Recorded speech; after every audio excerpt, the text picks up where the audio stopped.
감사하신 하나님, 이 밤에도 사모하는 심령을 가지고 나왔사오니 주의 진리의 말씀으로 우리의 심령이 가득 차게 하여 주시옵소서. 영적으로 배가 부르는 자가 되게 하여 주시옵소서. 진리의 말씀으로 확신 가운데 서는 자가 되게 하여 주시옵소서. 세상이 흔들고 인생이 지나가지만은 하나님의 진리의 말씀 위에 바로 서서 요동하지 않고 흔들리지 않냐는 주의 자녀들이 다 되게 하여 주시옵소서. 마지막 시간까지 성령 하나님께서 기름 부으심으로 이끌어 주실 줄로 믿사옵고 감사할 때에 예수 그리스도 이름으로 기도합니다.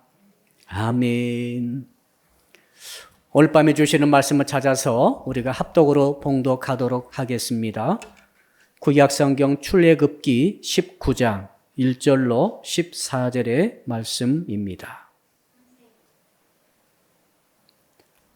네, 출애굽기입니다. 잘못됐습니다. 출애굽기 19장.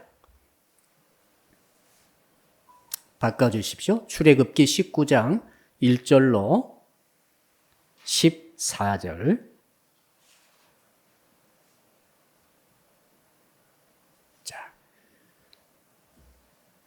구약성경 111쪽에 있습니다. 출애굽기 19장 1절로 14절. 우리 같이 한번 쭉 읽도록 하겠습니다. 1절부터 시작. 이스라엘 자손이 애굽 땅을 떠난 지 3개월이 되던 날 그들이 시내 광야에 이르니라. 그들이 르비딤을 떠나 시내 광야에 이르러 그 광야에 장막을 치되 이스라엘이 거기 산 앞에 장막을 치니라. 모세가 하나님 앞에 올라가니 여호와께서 산에서 그를 불러 말씀하시되 너는 이같이 야곱의 집에 말하고 이스라엘 자손들에게 말하라.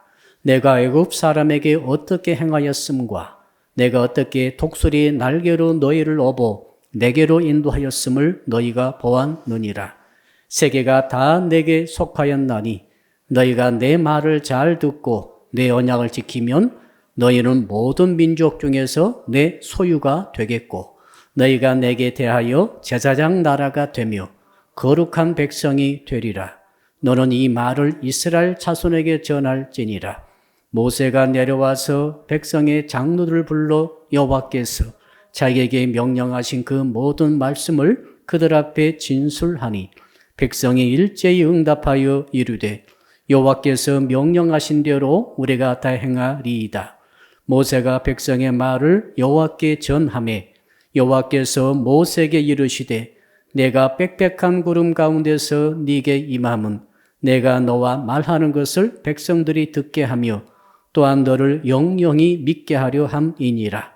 모세가 백성의 말을 여호와께 아뢰었으므로 여호와께서 모세에게 이르시되 너는 백성에게로 가서 오늘과 내일 그들을 성결하게 하며 그들에게 옷을 빨게 하고 준비하게 하여 셋째 날을 기다리게 하라. 이는 셋째 날에 나 여호와가 온 백성의 목전에서 시내산에 강림할 것임이니 너는 백성을 위하여 주위에 경계를 정하고 이르기를 너희는 삼가 산에 오르거나 그 경계를 침범하지 말지니 산을 침범하는 자는 반드시 죽임을 당할 것이라. 그런 자에게는 손을 대지 말고 돌로 쳐 죽이거나 화살로 쏘아 죽여야 하리니 짐승이나 사람을 막론하고 살아남지 못하리라 하고 나팔을 길게 불거든 산 앞에 이를 것이니라 하라.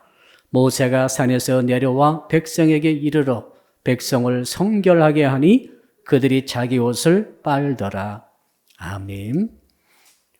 오늘 말씀의 제목을 같이 한번 따라서 하겠습니다. 거룩을 지키는 신앙을 가집시다. 거룩이란 뜻은 구분된다는 뜻이죠. 이걸 한문 단어로 바꾸면은 성역, 거룩할 성자, 지경의 역자, 지역의 역자 써서 성역 이렇게 바꿀 수 있겠습니다. 누구에게나 성역 있죠. 여러분의 성역이 지금 여러분도 모르게 가지고 있을 것입니다. 누군가가 여러분의 거룩한 영역, 구분된 영역, 성역을 건들게 되면 여러분들이 화가 납니다. 더 건들면은 참지 못할 것입니다. 여러분의 성욕을 건들고 침범하는 그 사람과 관계를 단절할 것입니다. 더 계속되면 그 사람을 여러분이 공격할 수도 있습니다. 상대방도 마찬가지입니다. 모든 사람들에게 이렇게 성욕이 있습니다. 내가 어떤 사람의 성욕을 침범하고 그 성욕을 건들게 되면은 그 사람은 나에 대해서 화를 낼 것입니다. 그래도 내가 눈치가 없어서 계속 그 사람의 성욕을 건들게 되면은 그 사람이 나와의 관계를 단절시킬 것입니다. 더 계속하면 그 사람은 나를 공격할 수 있습니다. 여러분, 국가적으로도 성욕이 있죠? 우리나라의 성욕은 우리나라 영토입니다. 일본이 독도를 침공했어요. 일본의 해상자위대가 그만 독도의 오늘 저녁에 12시에 침공했다 합시다. 우리나라 어떻게 하시겠어요? 어떻게 할 것 같아요? 전쟁이 일어납니다. 성욕을 건들면은 싸움이 벌어지고 개인적으로는 국가적으로는 전쟁이 일어나게 됩니다. 일어나지 않을 수가 없어요. 왜? 그것은 성욕이기 때문에 그렇습니다. 자, 우리나라에 대통령이 거하시는 집이 청와대죠? 청와대는 거기 제가 주소를 찾아봤더니 서울특별시 종로구 청와대로 1번지. 그 대통령 거하는 청와대에는 대통령 경호처가 경비를 서고 있습니다. 24시간 365일 단 1분 1초도 놓치지 않고 경계를 서면서 지키고 있습니다. 그것은 대한민국의 가장 높은 지도자가 거하는 곳으로서 성역입니다. 그 어떤 사람도 허가 없이 들어갈 수 없습니다. 그래서 이 나라가 유지가 되는 것이죠. 누군가가 좀 미친 사람이, 잘못된 사람이 청와대를 허가 없이 들어가다가는 그 사람은 체포됩니다. 계속 가다가는 사살될 수 있습니다. 왜? 그것은 대한민국이 정한 성욕이죠. 자, 심지어는 여러분, 강아지에게도 성욕이 있더라고요. 우리 저 강아지 가꿍이가 아무 곳이나 만져도 괜찮습니다만은 오직 한 군데를 만지면 화를 냅니다. 주둥이 옆에 털을 만지면 화를 냅니다. 다른 것은 꼬리를 흔들며 좋아합니다. 또 견딜만 하면 견딥니다. 그런데 그것을 만지면 이를 드러내면서 아무리 친한 사람도 상관없습니다. 화를 버럭 냅니다. 계속 만지면 물어버립니다. 여러분, 정말로 중요한 성욕을 오늘 제가 소개해 드리겠습니다. 하나님의 성욕입니다. 하나님의 거룩한 영역입니다. 그 어떤 것과도 하나님께서 어떤 것에도 허락하지 않는 영역을 갖고 계십니다. 하나님의 성욕이죠. 그 하나님의 성욕을 건드는 사람, 침범하는 인생은 박살납니다. 하나님이 가만히 안 두십니다. 하나님께서 화를 내십니다. 하나님께서 진노하십니다. 더 계속하게 되면 하나님께서 치십니다. 오늘 본문이 그것을 말해주고 있어요. 본문에서는 하나님의 성령을 침범하는 사람은 죽이라고 되어 있습니다. 즉시 죽입니다. 누구든지 예외가 없습니다. 좋은 사람이건 나쁜 사람이건 하나님의 백성이건 이방인이건 상관없습니다. 거룩한 하나님의 영역을 침범하고 영역을 건들게 되면 하나님의 진노와 저주가 임하게 됩니다. 이것을 우리에게 말해주고 있어요. 여러분, 하나님의 성령은 너무너무 중요합니다. 왜 그런가 하면은, 자, 강아지의 성령을 건들게 되면 한번 물리고 끝나면 됩니다. 사람의 성령을 건드려가지고 그 사람과 싸움이 일어나고 아무튼 국가적 성령을 건드려서 국가적 전쟁이 일어나고 끝나면 됩니다. 그러나 하나님의 성령을 침범하고 건들므로써 하나님의 공격을 받고 하나님의 진노의 대상이 된다고 한다면 이 땅에서뿐만 아니라 영생토록 지장이 있게 되겠습니다. 치명적인 피해를 입게 되겠습니다. 이게 바로 저주가 아니겠어요. 그래서 저는 오늘 본문의 말씀을 통하여서 오늘 본문의 제목을 그렇게 정해봤습니다. 다시 한번 따라할까요? 하나님의 성령을 지키는 신앙을 가집시다. 그거예요. 하나님의 성령을 어기고 하나님의 성령을 침범하게 되면 하나님의 공격을 받고 하나님의 진노의 대상이 되며 하나님의 저주의 대상이 됩니다. 반대로 우리가 하나님의 성령을 잘 지켜드리고 하나님의 거룩을 정말 파수해주는 신앙을 갖고 유지할 수 있다고 한다면 하나님께서 엄청난 것을 우리에게 부어주십니다. 얼마나 황홀한 일인지 모릅니다. 하나님이 임재하시겠다는 것이죠. 하나님이 함께 하신다는 것이죠. 하나님의 거룩함과 하나님의 성령을 지키는 사람, 그 인생, 그 교회, 그 가정, 그 단체, 그 나라는 말이죠. 하나님께서 임재해 주십니다. 그 누구도 건들지 못하고 누구도 피해를 주지 못할 정도 하나님께서 울타리를 쳐주셔서 보호해 주십니다. 승승장구하게 해주실 줄로 믿습니다. 이 땅에 보이는 축복은 그건 비교도 안 됩니다. 그런 것들은 너무너무 사소한 것들입니다. 정말로 귀하고 아름답고 상상도 못할 하나님의 축복을 부어 주십니다. 믿으시기 바랍니다. 오늘 그것을 하나님께서 우리에게 말씀해 주고 있습니다. 자, 그래서 하나님의 성령을 건드려가지고 피를 본 사람들이 성경은 수두룩하게 기록되어 있죠. 대표적인 사람이 누굽니까? 우리 조상 아담과 하와 아닙니까? 아담과 하와에게 하나님께서 말씀하셨지 않습니까? 에덴 동산을 다 만들어 놓으시고 수없이 많은 먹을 수 있는, 즐길 수 있는, 누릴 수 있는 모든 피조물들을 전부 다 만들어 놓으시고 아담에게 말하기를 이것들을 다스리라, 지배하라, 누리라 다 말씀해 주셨습니다만 오직 한 나무의 열매는 그것은 절대로 터치하지 말라, 범하지 말라, 침범하지 말라, 따먹지 말라라고 말씀하셨죠. 이상하지 않아요? 이것이 하나님의 성령을 의미하는 것이죠. 이건 하나님의 영역이에요. 하나님의 거룩한 그 부분입니다. 그거 만지면 안 되는 거예요. 어릴 적에 장난이 심해서 전기가 처음 들어왔는데 전기가 너무 궁금한 거예요. 소켓가 너무 궁금해요. 소켓 구멍이 있잖아요. 어떻게 만지죠? 손가락이 안 들어가니까 젓가락을 가지고 소켓 구멍에 넣는 순간 으악! 이건 절대 만져서는 안 될 전기를 만져버린 거죠. 그 뒤로는 절대로 안 만집니다. 그런데 이 아이가 가정이 없이 너무 부잡스러워요. 우리 청년들은 얌전하잖아요. 그렇죠. 전기 전공하신 청년도 있어요, 지금. 전기가 얼마나 위험한지 알죠? 정말 위험한데, 10살 먹은 이 아이가 너무 부잡스러워가지고 한 번 혼이 났어요. 근데 또 하는 거예요. 2번 혼이 났어요. 죽을 뻔했어요. 근데 또 하는 거예요. 결국 어떻게 되죠? 타 죽는 거예요.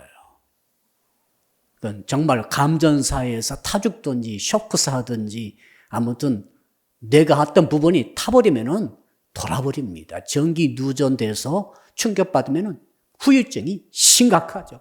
신경에 타버리면은 그 신경이 마비되는 일생 동안 마비되게 되죠. 어디가 털지를 몰라요. 그런데 내장에 타버리면 내장 그 부분이 마비돼 버리는 거죠.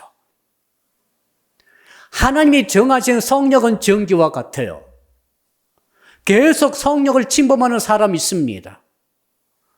아담에게 에덴 동산 그 좋은 것들을 다 허락하셨지만은 오직 허락하지 않은 것이 한 가지 있었죠. 창세기 2장에 보니까 16절 17절 여호와 하나님이 그 사람에게 명하여 이르시되 명했습니다. 동산 각종 나무의 열매는 네가 임의로 먹되 선악을 알게 하는 나무의 열매는 먹지 말라. 네가 먹는 날에는 반드시 죽으리라 하시니라. 뭐 하려고 하나님께서 이렇게 위험한 선악과를 두셨냐고 누군가 묻더라고요.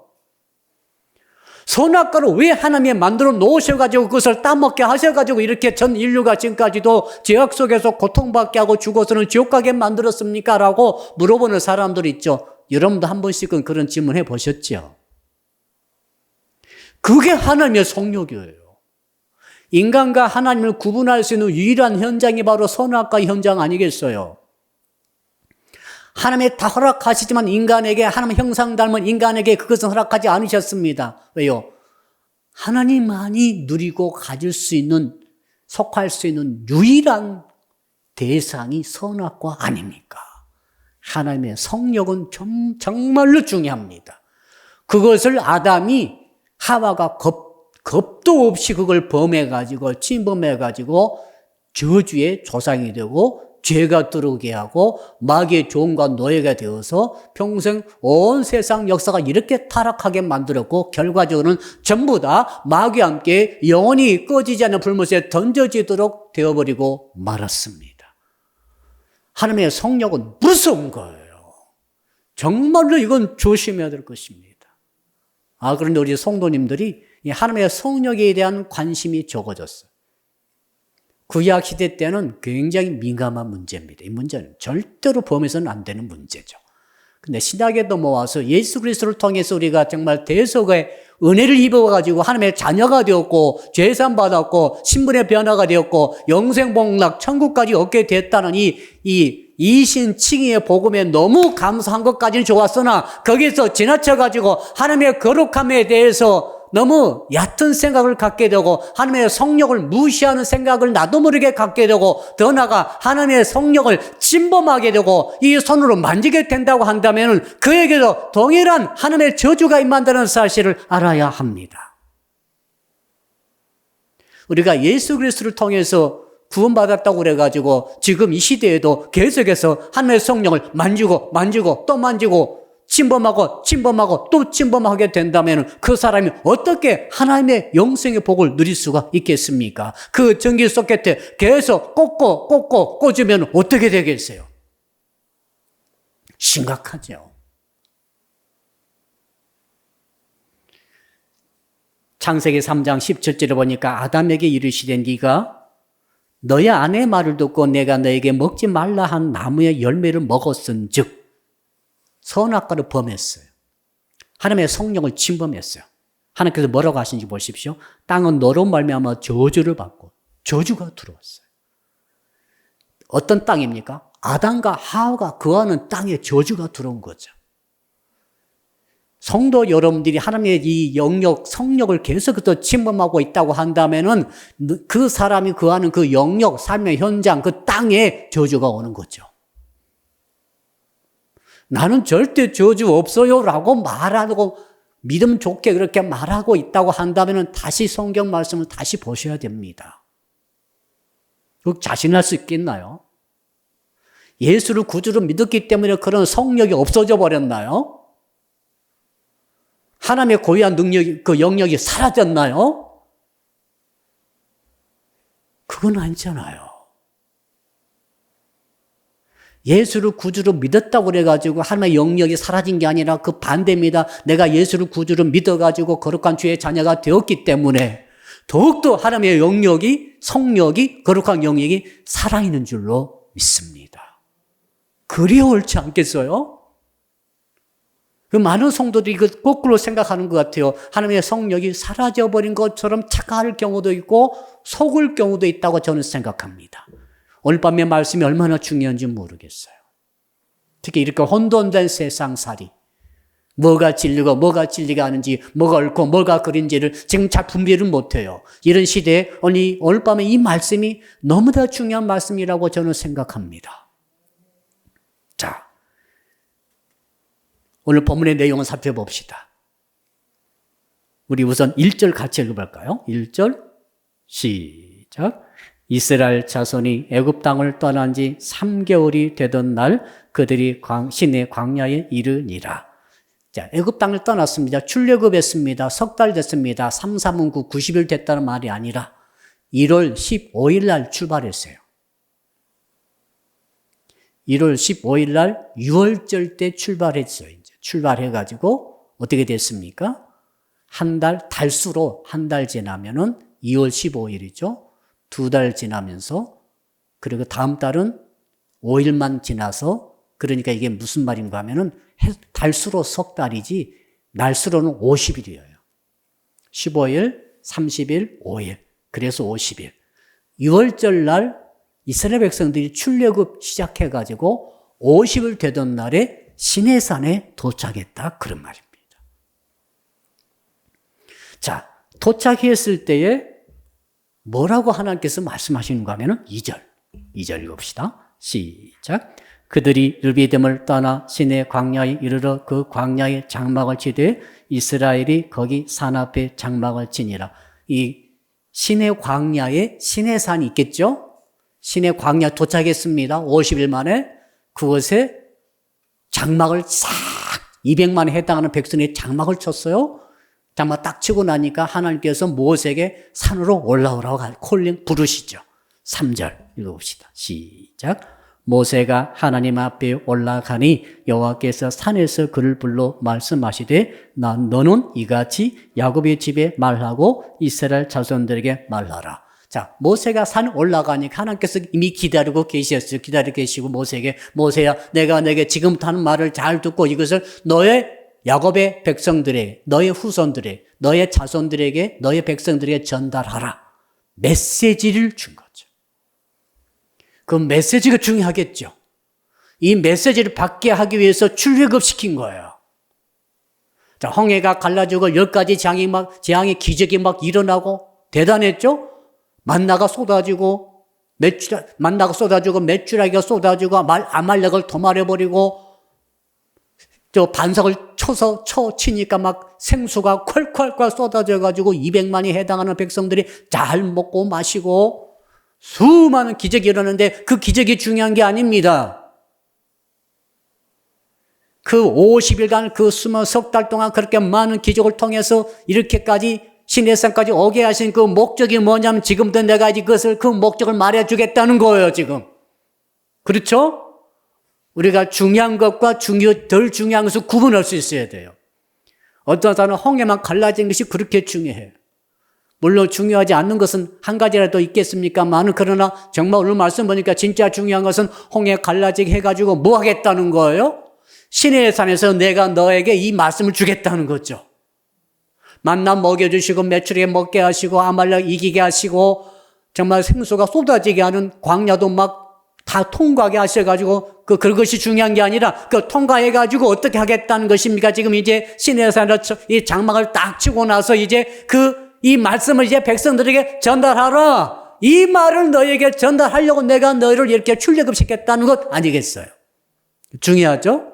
도대체 하나님께서 뭐라고 말씀하시려고 이렇게 우리를 이 이스라엘 백성들을 이끌고 나오셨는가? 한번 읽어볼까요? 4절 읽어봅시다. 시작.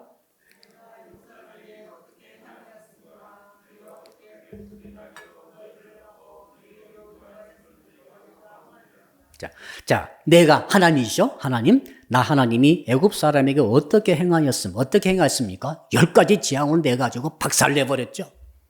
수장시켜버렸죠. 그 다음에 내가 어떻게 독수리의 날개로 너희를 업어 내게로 인도하였음을 너희가 보았느니라. 그냥 지금까지 50일 동안 있었던 모든 일을 너희가 눈으로 보았지? 이렇게 묻고 있는 거죠. 이스라엘 사람은 눈으로 보았죠? 홍해 갈라진 거 보았죠? 애굽의 병거가 수장되는 거 보았죠? 만나가 쏟아진 거 날마다 보고 있죠? 아말렉이 이긴 것을 보았죠? 생수 쏟아진 것을 보았죠? 그걸 뭐라고 말씀하십니까? 독수리가 새끼를 업어가지고 나르는 것처럼 내가 너희를 샤 여기까지 날라다 놨다. 그 말이죠. 기가 막힌 표현이죠. 여러분 비행기 타보신 분 손 들어보세요. 다 타보셨죠? 비행기 탈 때는 어떻게 됩니까? 밑에 강이 막아도 소용없습니다. 산이 막아도 넘어가 버립니다. 강은 건너가 버립니다. 바다도 내가 미국 갔더니 태평양도 건너갑니다. 소용없어요. 이렇게 날아가는 것이 위대한 것입니다. 밑에 아말렉이 있어도 소용없어요. 밑에 무슨 나를 미워하는 사람, 나를 공격하고자 하는 군대가 있다 할지라도 높이 가서 날아가 버리면 그만입니다. 그러듯이 우리 하나님께서 이스라엘 백성들을 독수리가 새끼를 날개에 업어서 나르는 것처럼 홍해도 건너버리고 아말렉도 지나가버리고 길도 없는 광야도 다 지나가게 하시고 물도 없어도 괜찮아요. 양식 없어도 괜찮아요. 싹 지나가가지고 드디어 목적지에 도착했습니다. 완전 최종 목적지는 아니지만은 정말 이제 중요한 기착지 드디어 시내산 입구에 탁 도착한 거죠. 그랬다는 것입니다. 그래서 이제 5절의 말씀을 주시는 거죠. 5절. 자, 그게 이제 5절, 6절이 진짜 중요한 출애굽 시켰던 목적이 되겠고, 독수리가 새끼를 업어서 날아오듯이 너희들을 내가 이것까지 일사천리로 쫙 보호해가지고 인도한 그 목적이 이것이라는 거죠. 5절, 6절 같이 읽읍시다. 시작. 세계가 다 내게 속하였나니 너희가 내 말을 잘 듣고 내 언약을 지키면 너희는 모든 민족 중에서 내 소유가 되겠고 너희가 내게 대하여 제사장 나라가 되며 거룩한 백성이 되리라. 너는 이 말을 이스라엘 자손에게 전할지니라. 너는 이 말 어떤 말입니까? 지금 5절, 6절 이 말을 이스라엘 백성들에게 전달하라. 그 말이 무엇입니까? 세계는 다 내게 속했다는 거죠. 믿습니까? 요 말을 하려고 인도하셨다는 것입니다. 혹시 여러분 지금 세계 안에 우리가 살고 있는데 세상살이가 너무 힘들고 계속 문제에 부딪히고 너무 피곤하고 너무 세상이 불공평하게 보이고 내 마음대로 되는 것이 하나도 없고 우리 옆 사람 인사합시다. 내 뜻대로 되는 것이 하나도 없어요. 제가 살다 보니까 정말 깜짝 놀랐어요. 내 뜻대로 되는 것이 많은 줄 알았더니 살수록 내 뜻대로 되는 것이 하나도 없어요. 이걸 갖기를 원했는데 나중에는 가질 것 같았는데 안 갖고 있는 거예요. 내가 이런 위치로 올라가고 싶어가지고 노력했는데 어쩔 때는 되는 것 같았는데 어떨 때 보니까 그 자리를 내가 못 올라가고 있는 거죠. 저 사람이 내 아내가 이렇게 되면 좋겠는데 아내는 그걸 내 소원을 이루어주지 않아요. 우리 아내 여러분, 남편이 여러분 뜻대로 움직여집니까? 안 움직여져요. 여러분 배로 난 자녀들은 여러분 뜻대로 움직여집니까? 안 움직여집니다. 이게 하나님이 안 계신 거예요? 아닙니다. 지금 하나님께서 이스라엘 백성들에게 진짜 중요한 말은 온 세계가 내게 속했다. 너희들이 무슨 너희 소원이 이루어지지 않고 너희 뜻대로 되지 않는 것이 많다 할지라도 너 그것들을 생각하지 말아라. 너 정말 네가 믿을 것은 온 세계는 내게 속했다는 것을 믿어라. 그러면서 이제 정말 그것을 온 세계가 하나님께 속했다는 것을 증명할 수 있는 가장 중요한 이제 사실을 말하는데 그것은 뭐냐면은 계약을 맺자는 거예요. 따라할까요? 하나님과 계약을 맺읍시다. 그거죠. 지금 이게 너무너무 중요한 성경에서 가장 중요한 말씀 중에 한 가지가 바로 오늘 이 출애굽기 19장 지금 5절 6절의 말씀입니다. 왜 그런가 하면은 이스라엘 백성들이 하나님과 시내산에서 계약을 맺는 거예요. 여러분 어떻게 여러분의 집이 됐습니까? 계약 맺어서 내 집이 된 거예요. 여러분 어떻게 여러분 지금 남편과 아내와 자녀가 있습니까? 결혼 계약 맺어서 된 거예요? 틀립니까? 여러분 어떻게 하나님의 자녀가 됐습니까? 세례받으면서 하나님과 계약 맺었잖아요. 예수 그리스도를 믿겠다고 계약 맺었죠? 이 형태가 맞죠? 세례받을 때 생각해 봐요, 지금. 너무 착해요. 그 계약이에요. 계약이 없으면 여러분은 집도 가질 수 없습니다. 아내도 남편도 자식도 가질 수 없어요. 심지어 하나님의 자녀도 될 수 없습니다. 지금 이스라엘 백성들이 하나님의 자녀가 되고 하나님의 백성이 된 이유가 있습니다. 계약 맺어서 그렇게 됐다는 것입니다. 그래서 지금 시내산에서 계약을 맺자는 거예요. 이 계약은 이미 아브라함 때부터 맺었던 계약인데 이제 전체적으로 민족 단위로 이제 최초로 계약을 맺자는 것입니다. 그 동안에는 개인적 계약이었죠. 아브라함과 계약 맺고 이삭과 계약 맺고 야곱과 계약 맺었습니다. 그때는 숫자가 작았잖아요. 개인적인 한 가정에 관한 계약에 불과했습니다만 이제는 민족이 됐지 않습니까? 이제 갑자기 민족이 돼가지고 200만에 해당하는 남자만 60만에 해당하는 거대한 민족이 돼가지고 민족 단위로 하나님과 드디어 이제 다시 계약을 체결하자는 것입니다. 계약에 의해서 우리는 천국 가고 계약에 의해서 우리는 구원받습니다. 우리 경건한 행위가 아니에요. 종교적 공로가 아닙니다. 전부 계약에 의해서 다 되는 거예요. 복도 계약에 의해서 복 받습니다. 어떻게 마귀 이깁니까? 계약에 의해서 마귀 이깁니다. 어떻게 지옥 안 갑니까? 계약에 의해서 지옥 안 갑니다. 계약이 중요하죠. 그거예요. 지금 이스라엘 백성들이 고기도 주시오, 먹을 것도 주시오, 이 땅도 주시오 막 주라고 요구하는데 그런 게 중요한 게 아닙니다. 그게 중요한 게 아니라 지금 진짜 중요한 것은 너희들이 나와 온 세상을 갖고 있는 온 세계가 내게 속했는데 나 여호와 하나님과 너희들이 계약을 지금 맺어야 한다. 그 말 아니겠어요? 정말 중요한 말씀이죠.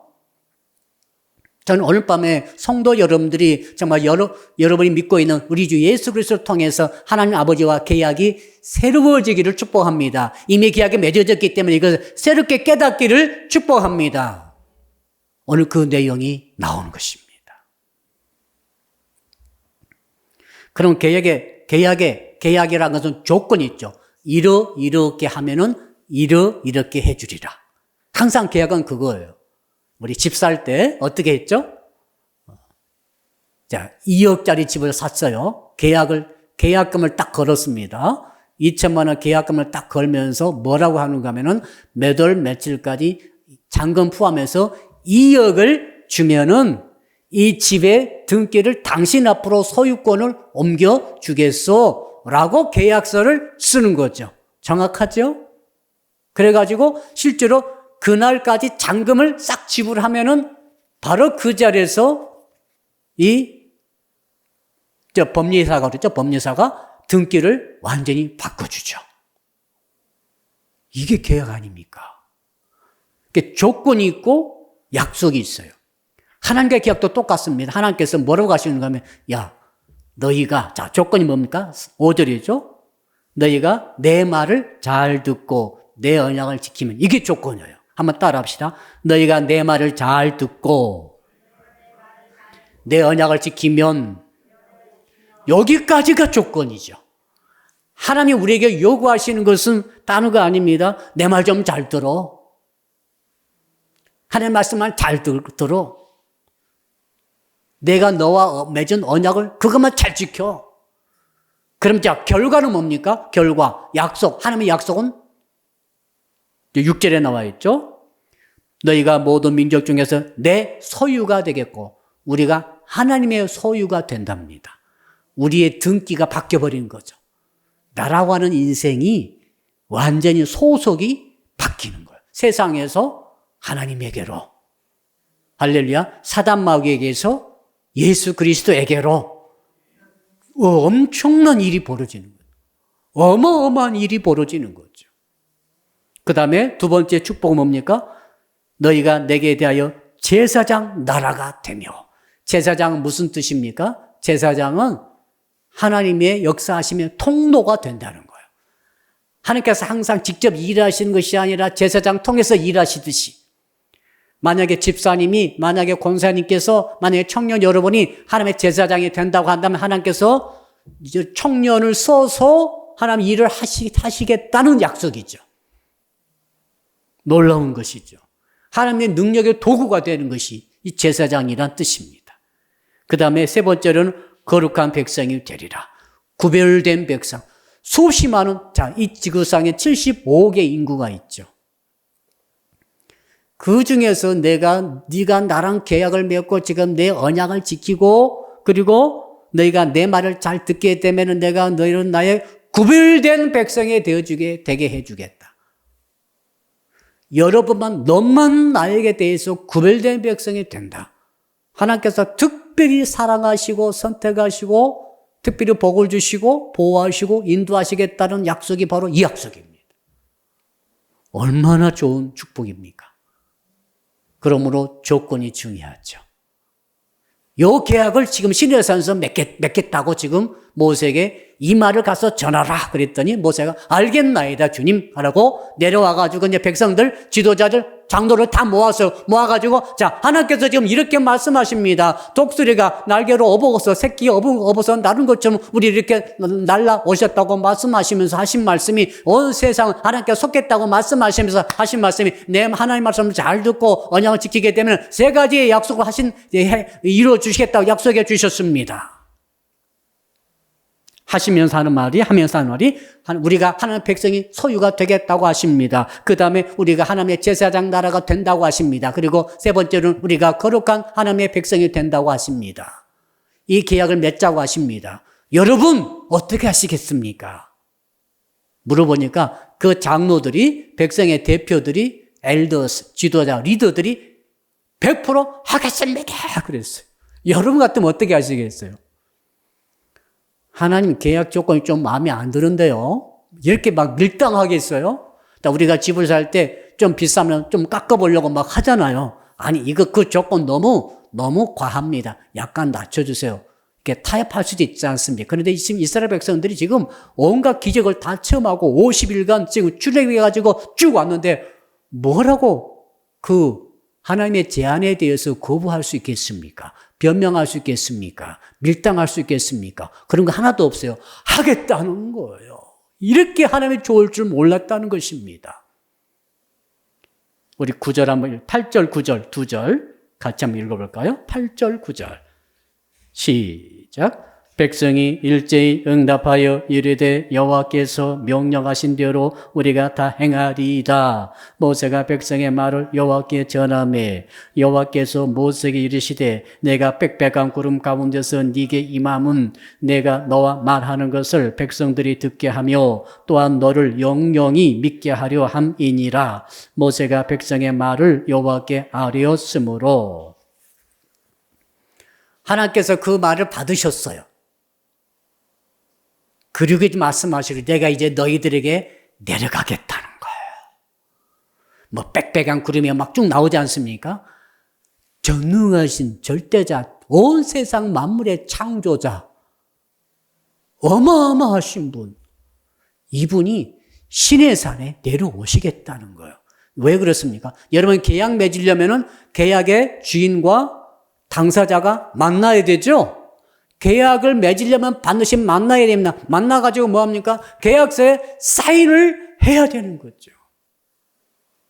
그러니까 똑같아요. 지금 하나님께서 지금 너희들 동의해? 알겠다. 너희들 내 백성이 되고 싶어? 100% 찬성해? 알았다. 그럼 내가 이제 내려간다. 내려갈 때 나는 하나님이니까 좀 특별할 거야. 하나님이 그 시내산의 꼭대기에 임재하시는 그 부분을 미리 말씀해 주세요. 이렇게 임할 것이다.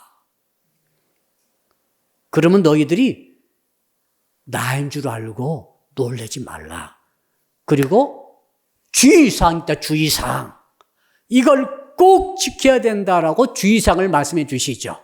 이게 오늘 설교의 포인트입니다. 하나님께서 계약 맺기 위해서 오시겠다는 것입니다. 하나님 여기 계시고 사람이면 간단하죠. 여기 주인 오고 사고 싶은 사람 와가지고 만나가지고 사인하면은 100억이건 200억이건 몇 조이든 상관없습니다. 딱 계약되면은 되는 거예요, 이제. 네. 상대방이 인간이 아니고 누구세요? 하나님이세요. 하나님 만나면 죽어요. 하나님 보는 사람 다 죽어요. 하나님은 누가 봅니까? 누가 만날 수 있습니까? 우리 같이 미천한 인간이, 죄 많은 인간이 어떻게 아담의 후예가 어떻게 하나님을 만날 수 있습니까? 만날 수 없어요. 불가능해요. 그런데 그럼에도 불구하고 모세 통해서 전한 메시지는 뭐냐면 내가 내려가겠다는 거예요.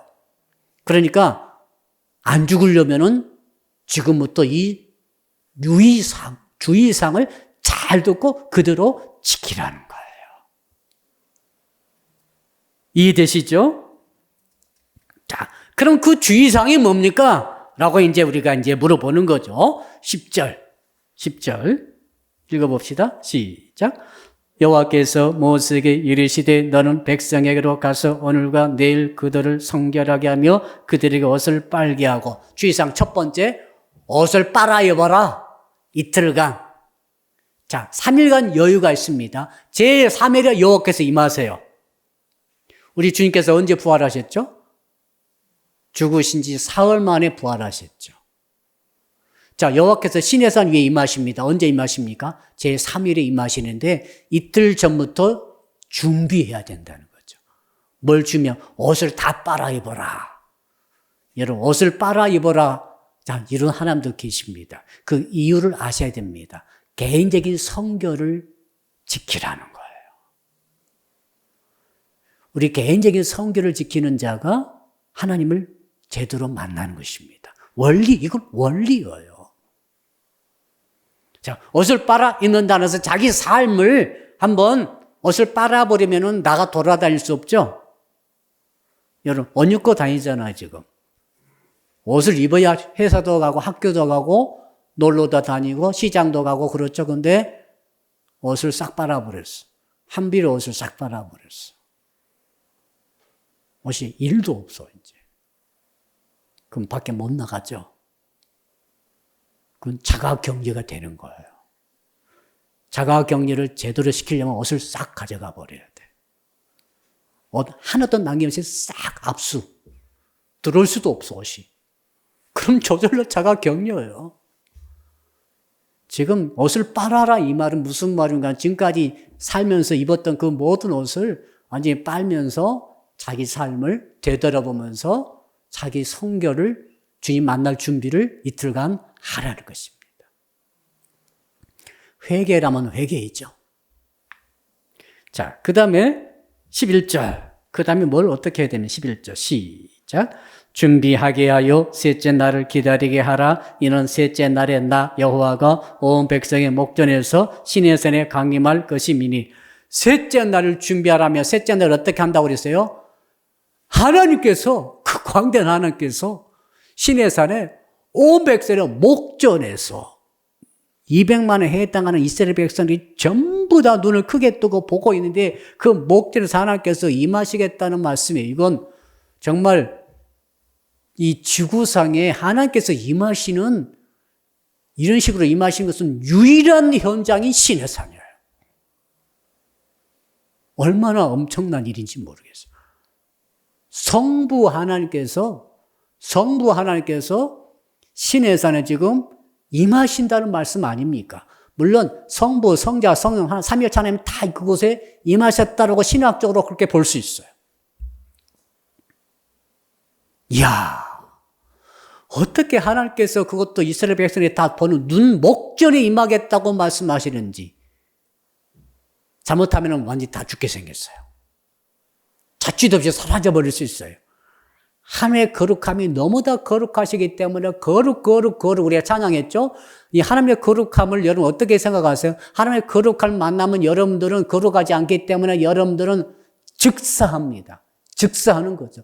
거룩을 보는 순간 여러분 눈이 멀어버리고 세포는 녹아서 사라져버릴 거예요. 여러분의 존재도 없이 사라져버릴 것이 여러분이 거룩하지 않기 때문에 그렇습니다. 하나님의 거룩함은 무서운 거예요. 아버지의 거룩함은 너무너무 위대한 것입니다. 근데 그 거룩하신 하나님이 눈에 보이는 시내산 꼭대기에 임하신다고 그러시니 이거 어찌된 일이야 하면서 자 12절 가장 중요한 12절입니다.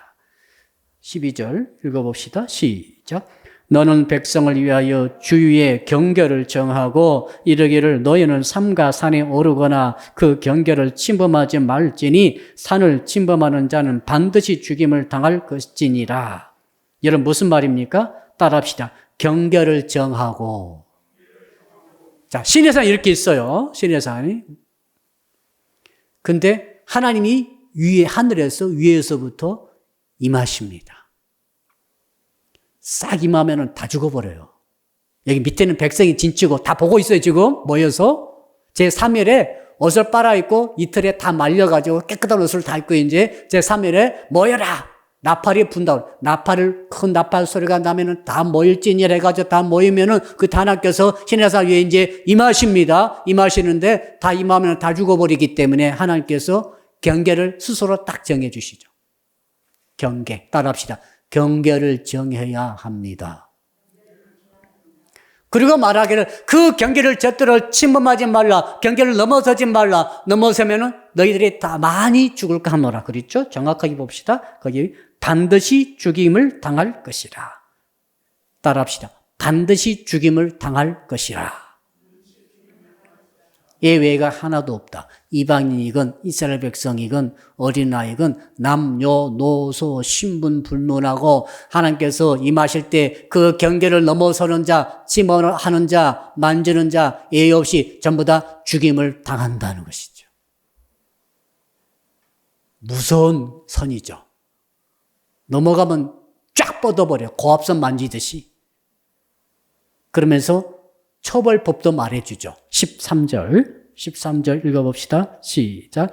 그런 자에게는 손을 대지 말고 돌로 쳐 죽이거나 화살로 쏘아 죽여야 하리니 짐승이나 사람을 막론하고 살아남지 못하리라 하고 나팔을 길게 불거든 산 앞에 이를 것이니라 하라. 무슨 말입니까 지금? 손도 대지 말라. 자, 하나님께서 정해주신 경계를 넘어서고 침범하고 만진 그런 사람들은 그냥 손도 대지 말고 왜? 이미 오염됐다는 거죠. 자, 이번에 우리가 코로나19로 인해서 얼마나 지금 대단한 훈련을 받고 있습니다. 오염되면 안 되는 거죠. 못 만나게 자꾸 하잖아요. 마스크 왜 끼고 해서요? 오염될까 봐. 구분하는 거죠. 왜 장갑 낍니까? 왜 소독 계속합니까? 이 바이러스를 우리가 접촉을 차단하기 위해서 이 일을 하는 것. 이것 때문에 우리나라가 여기까지 멈춘 거지요. 이걸 못 막으면 지금 계속 죽어가고 있죠. 하나님께서 거룩의 경것을 정해놓으시고 그것을 침범하는 자는 만지지도 말고 그 죽일 때는 돌로 던져서 죽이라. 투석으로 죽이고 아니면 활로 쏘아가지고 죽이라. 그리고 짐승도 소용없다. 짐승도 죽이라.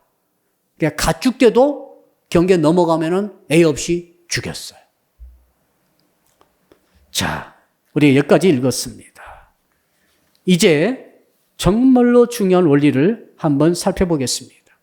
자, 이 일이 이제 우리가 지금 16, 17, 18, 19, 20 쭉 이제 우리가 읽었는데 그 부분에 나와 있는 앞으로 우리가 읽지는 못했는데 나와 있죠. 그 내용이 어떤 내용인가 하면은 제3일이 왔어요. 나팔 소리가 울렸는데 얼마나 큰 나팔 소리가 울리든지 이런 사람들이 깜짝 놀라고 크게 들어보였습니다. 16절에 보니까 우레와 번개와 빽빽한 구름이 그게 매우 큰 나팔 소리가 울려 퍼졌어요. 한번 상상해 보세요. 우레, 천둥이 막 진동합니다. 그리고 번개가 팍 치기 시작합니다. 이런 장면 많이 보셨죠? 영화에서도 많이 봤습니다. 그리고 빽빽한 구름이 쫙 위에서 내려왔어요. 밑에는 200만이 해당 백성이 이제 보고 있어요. 조용히 놀래가지고 보고 있는 거예요. 그 전에 매우 큰 나팔 소리, 사람 본 거 아닙니다. 하늘에서 나팔 소리가 들리는데 얼마나 크든지 아주 간이 콩알만 해쳤겠어요. 그리고 18절에 보니까 옹기가마의 연기가 떠오른 같이, 이 옹기가마 연기가 어떤 것인지 여러분들은 상상하면 되겠습니다. 이것은 매우 짙은 안개 같은 그런 구름이 아니라 구름이 뭉쳐가지고 엄청나게 빽빽한 구름의 형태로 확 피어오르는데 이 연기점에 바로 그룹 굽는 곳에 피어오르는 연기처럼 강력한 연기가 막 피어오르기 시작하더라. 그리고 온 산이 크게 산이 이제 지진이 일어날 때처럼 산이 흔들려요. 여러분, 얼마나 무서웠겠어요. 그리고는 불 가운데 불이 임했어요. 진짜 불이 임했다고, 산 꼭대기에. 하나님이 거기에 임하셨어요. 그리고는 마지막 우리 19절 한번 같이 읽어볼까요? 19절 시작. 나팔 소리가 점점 커질 때 모세가 말한즉 하나님의 음성으로 대답하시더라. 할렐루야. 나팔 소리가 점점 커집니다. 그러니까 귀가 막 점점 막 울리고 나중에 가슴이 벌렁거리고 막 연기가 피어오르고 불이 막 임하면서 있는데 땅이 드디어 흔들리며 산이 막 왔다 갔다 흔들리기 시작하는데 드디어 모세가 그 연약한 한 인간 80 먹어서 숨이 난 그 할아버지가 다 된 모세가 여호와여 이렇게 부르니까 하나님께서 뭘로 응답하셨어요? 우레로 응답하셨나요? 따라합시다. 음성으로 대답하셨습니다. 사람의 음성으로 대답하셨어요.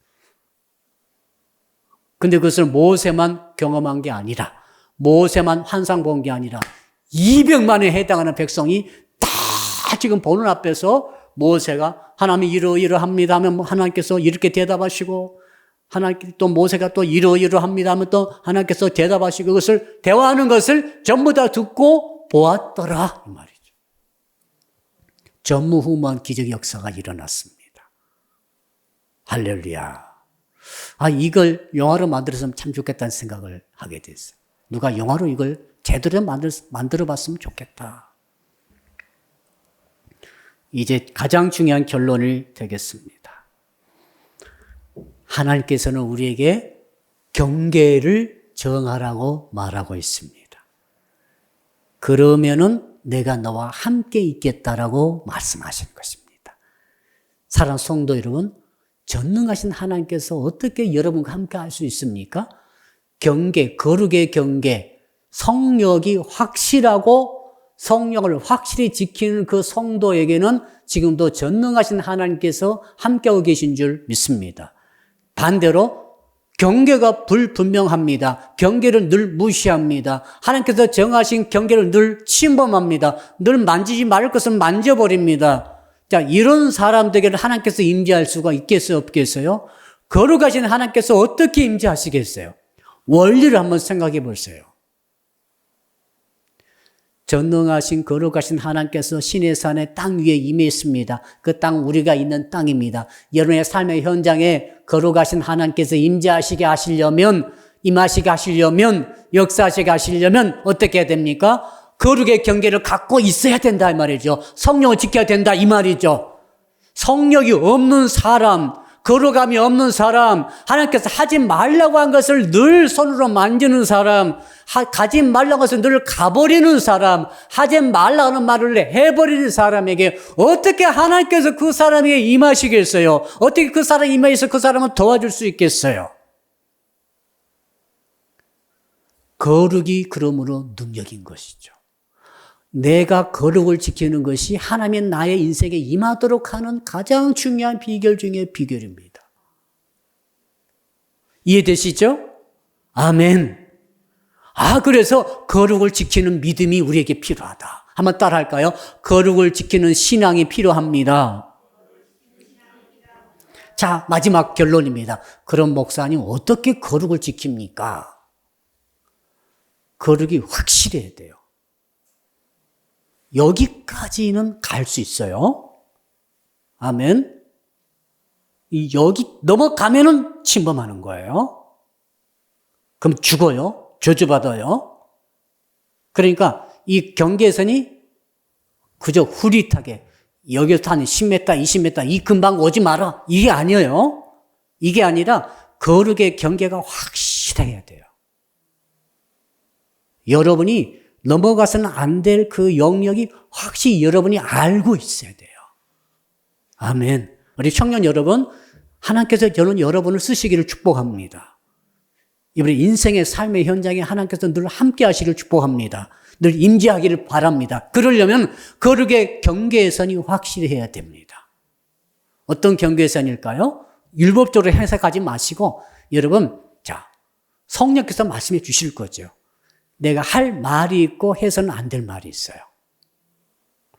할 말은 하지만은 이 말은 해서는 안 돼요. 그 말은 안 하는 거예요. 아멘.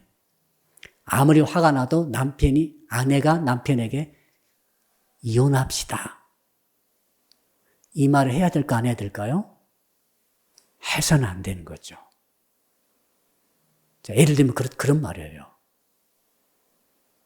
자, 그러니까 무슨 말인가 하면은 하나님의 영역을 내가 인정하고 그 경계선이 확실하다는 것은 언어에 있어서 해야 할 말이 있고 해서는 안 될 말이 있는 거죠. 하나님 안 계신 것 같아.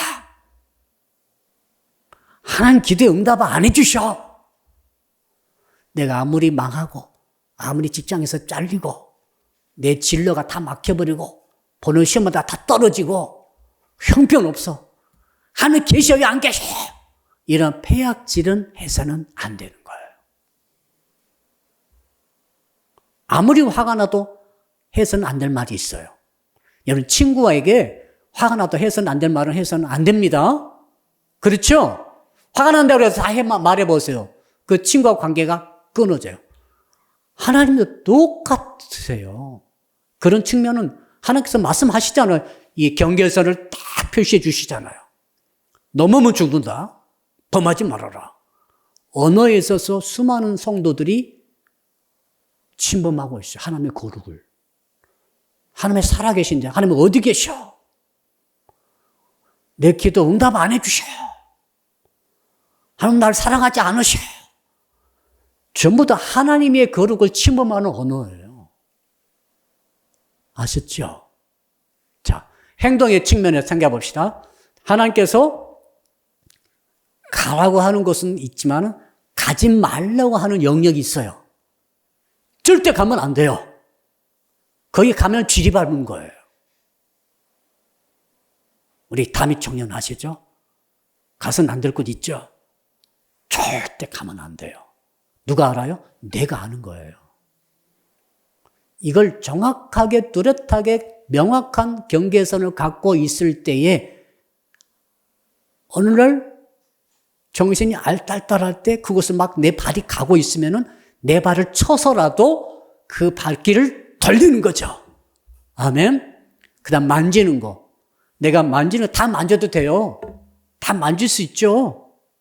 근데 어떤 것은 주님께서 절대 만지지 말라고 하는 것이 있어요. 야, 그건 촉수 금지. 손 대면 안 되는 거예요.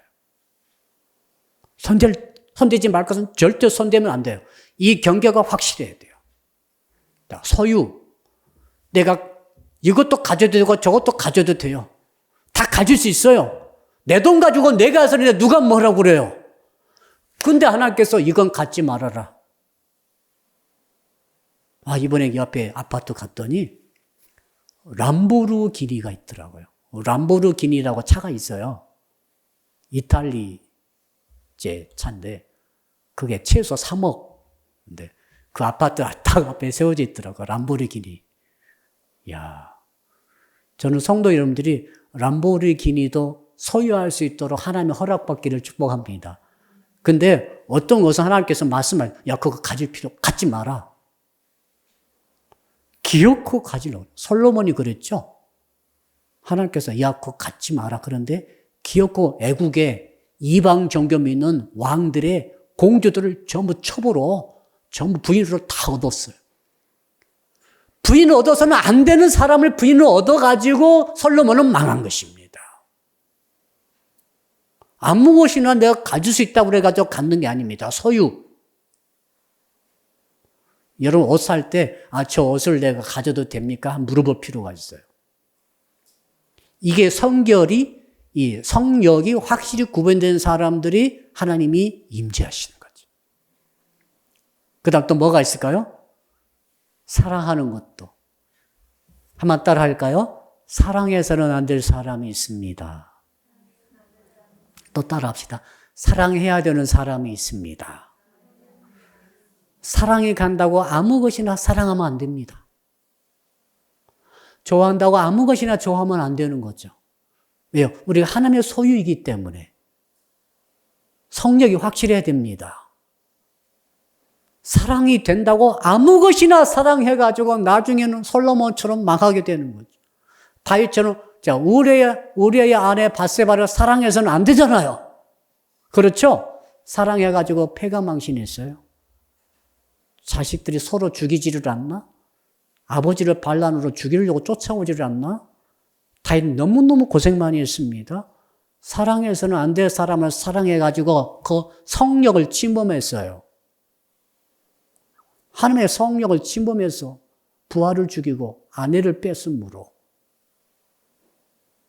아무리 다윗을 할지라도 저주 가운데 비참한 일들이 계속 일어났습니다.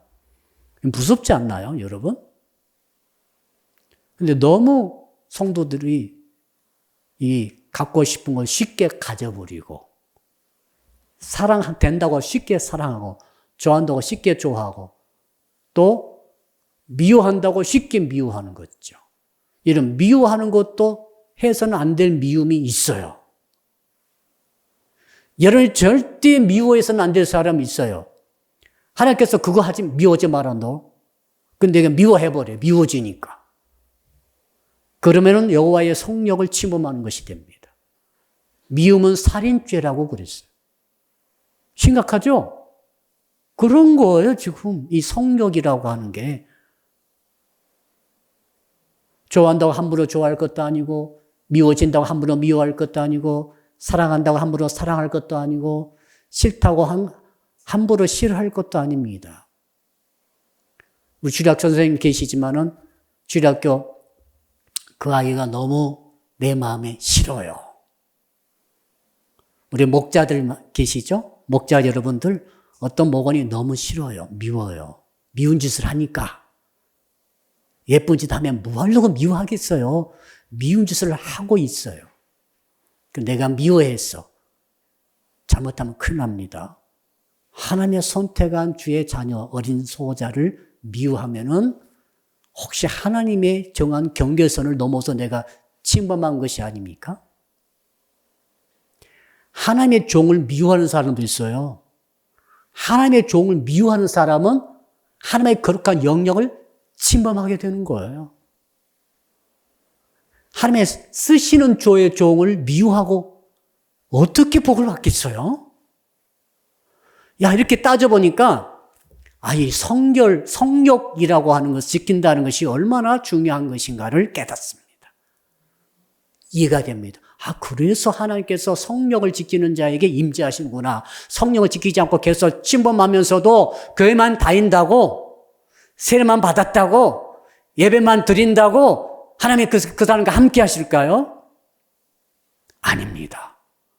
예수를 구주로 믿고 나서 성결을 스스로 유지하며 하나님께서 정해주신 그 경계선이 명확하게 구분되어지는 삶을 살아가고 있을 때 하나님께서 그 사람에게 임재하신 줄 믿습니다. 하나님이 임재하시면은 안심하세요. 무엇을 하든지, 어디를 가든지, 어떤 대적 원수를 만나든지 하나님이 함께 하신 인생을 누가 대항할 수가 있겠습니까? 누가 이길 수 있겠습니까? 아멘. 이 복과 은혜가 함께 하시길 주 이름으로 축복합니다. 이제 우리 찬양을 생략하겠습니다. 합심해서 기도합시다. 시간이 많이 가가지고. 자, 우리 주여 부르면서 첫 번째 기도 제목입니다. 여러분, 거룩한 영역을 지킵시다. 성령을 지킵시다. 이 찬양, 이 말씀의 주제를 생각하면서 합심해서 주여 부르고 간절히 기도합니다. 주여.